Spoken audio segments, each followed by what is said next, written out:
विपुल परिमाणर cough syrup जबत होइछि। सदर police पाट्रोलिंग करुवा समय पाटणागढ़ रास्ता पत्थर चेपा निकट में एक पिकअप भ्यान जाउथबा देखा पाइथिले। पिकअप भ्यान देखि पचराउचरा करिथिला पुलिस। फल गाड़ी 5280 बोतल कफ सिरप जबत होइछि।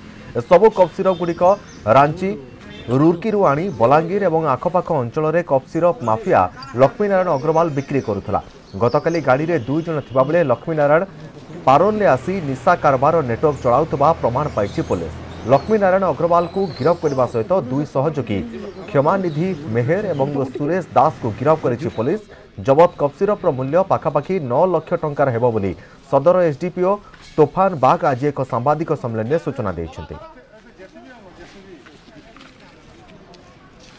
खबर पाइलु जे आसुची कफ सिरप गोटे गाड़ी रे लोड होकर से विभिन्न अखा बस्ता लोड करके आणुछन्ति। सेटा आसला परे आमे से गाड़ी ब्लॉकिंग कराई। गाड़ी नंबर होची OD03P2651 एवं से गाड़ी को अटकेला परे आमर सेथिरु टोटाल 5280 बोतल कफ सिरप सीज होईची एवं 3 जन जो सेतरे 2 जन लोक थिले क्षमा एलएस क्षमानिधि मेहर सी भी आगु कोरेक्स केस रे एनडीपीएस एक्ट रे फॉरवर्ड होई परे ताकू गोलू एलएस लक्ष्मण को अरेस्ट कराई।